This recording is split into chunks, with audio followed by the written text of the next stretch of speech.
সুস্বাগতম বন্ধুরা। আরএন কিচেনের পক্ষ থেকে আপনাদের সবাইকে জানাচ্ছি অনেক অনেক শুভেচ্ছা ও ভালোবাসা। আজকে আমি আপনাদের সাথে শেয়ার করতে যাচ্ছি দারুণ মজাদার একটা ডেজার্টের রেসিপি। নাম তার কোকো লাভ কেক। নামটা যদিও আমার দেওয়া, তবে এই কেকটা এতটাই মজা আর স্বাস্থ্যসম্মত যেটা এর জন্যই নাম হয়েছে কোকো লাভ কেক। আমি চ্যালেঞ্জ করে বলতে পারি, একবার বানিয়ে সবাইকে খাওয়ালে আপনার সুনাম হবেই হবে। তবে আর দেরি কেন, চলুন দেখে আসি এই কেকটা বানাতে আমাদের কী কী লাগছে। এখন আমি আপনাদের সাথে শেয়ার করতে যাচ্ছি বেসিক ভ্যানিলা কেকের রেসিপি। প্রথমে আমি নিয়ে নিয়েছি আধা কাপ পরিমাণের ময়দা, আর নিয়েছি 1/3 কাপ চিনি। এটার পরিমাণটা আপনারা কমিয়ে বাড়িয়ে দিতে পারেন। আর নিয়েছি দুটো ডিম, যেটা আমি রুম টেম্পারেচারে রেখেছি, ফ্রিজে থাকলে 1 ঘন্টা আগে নামিয়ে রাখতে হবে। নিয়েছি 1/3 কাপ রান্নার তেল, নিয়েছি সামান্য একটু লবণ, আধা চা চামচ বেকিং সোডা, আর লাগছে 1 চা চামচের একটু কম বেকিং পাউডার। আর নিয়ে নিয়েছি এখানে আমি ভ্যানিলা এসেন্স 1 চা চামচ।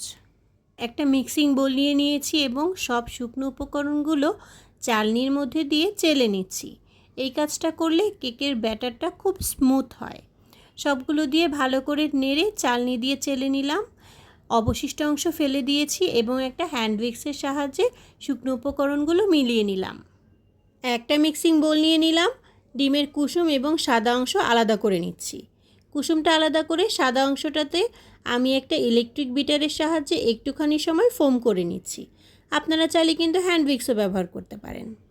এখন দিয়ে দিলাম চিনি। চিনিটা দিয়ে 1 থেকে 1.5 মিনিট আমি একটু ভালো করে ফেটিয়ে নেব, একটা সাদা ফোমের মতো তৈরি করে নেব। দিয়ে দিলাম ডিমের কুসুম, তেল এবং ভ্যানিলা এসেন্স। এগুলো দিয়ে শুধু একটু মিশিয়ে নিলেই হবে।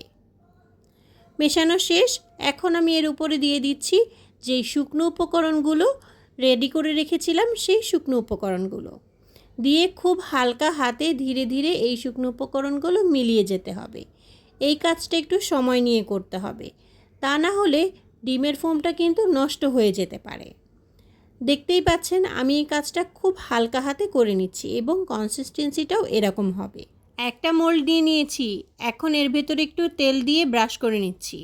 কাগজ কেটে এর ভিতরে বসিয়ে দিলাম, আবারও একটু তেল দিয়ে দিচ্ছি। আপনারা কিন্তু যে কোনো ধরনের মোল্ড নিতে পারেন।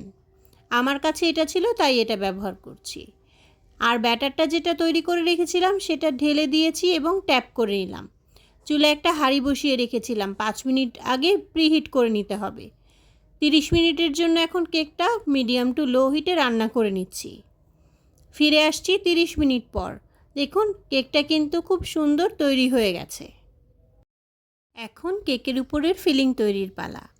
নিয়েছি এখানে আধা কাপের মতো কনডেন্স মিল্ক। এটার পরিমাণটা কমিয়ে বাড়িয়ে নিতে পারেন।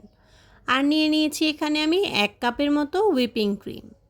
নিয়েছি 1 কাপের মতো লিকুইড দুধ জাল করে নিয়েছি। আর নিয়েছি 3 টেবিল চামচ কোকো পাউডার। আর নিয়েছি চকলেট সিরাপ 3 টেবিল চামচের মতো। এখন একটা মিক্সিং বোলের ভিতরে হুইপিং ক্রিমটা দিয়ে দিলাম। Syrup, cocoa powder, condense milk সব কিছু দিয়ে একটা ইলেকট্রিক বিটার দিয়ে ভালো করে বিট করে নিতে হবে।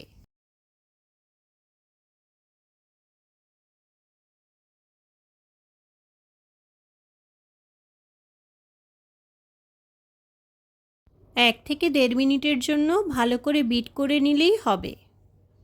কেকটা ঠান্ডা করে মোল্ড আউট করে নিয়েছি। পেছনের কাগজটা তুলে দিলাম। দেখুন কত নরম তুলতুলে হয়েছে। এখন এটা আমি আমার পছন্দ অনুযায়ী স্লাইস করে নিচ্ছি। একটু মোটা মোটা করে স্লাইস করছি।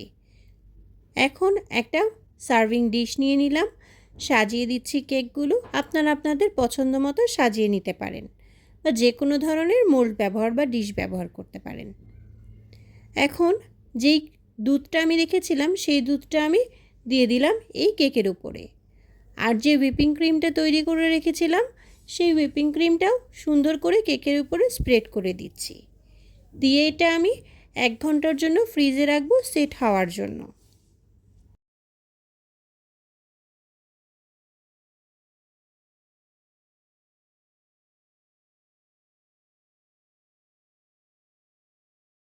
কেকটা সেট হয়ে গেছে। এখন আমি উপর থেকে কিছুটা কোকো পাউডার ডাস্ট করে দিচ্ছি।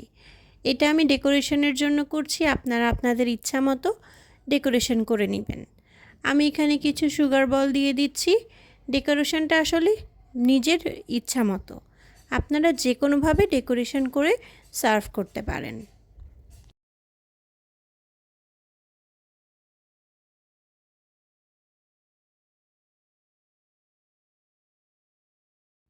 যেমন তার নাম তেমন খেতে মজা, কোকো লাভ কেক। বাসায় একবার হলেও এই দারুণ মজাদার ডেজার্টটা বানিয়ে দেখবেন। বাচ্চা থেকে বড় সবাই কিন্তু চেটেপুটে খাবে। আমার ভিডিওটি ফলো করে একবার হলেও বাসায় বানিয়ে খাওয়ার অনুরোধ রইল।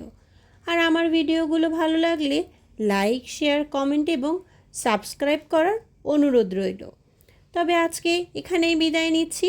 দেখা হয়ে যাবে আবারও নতুন কোনো রেসিপি নিয়ে। সবাই ভালো থাকবেন। আল্লাহ হাফেজ।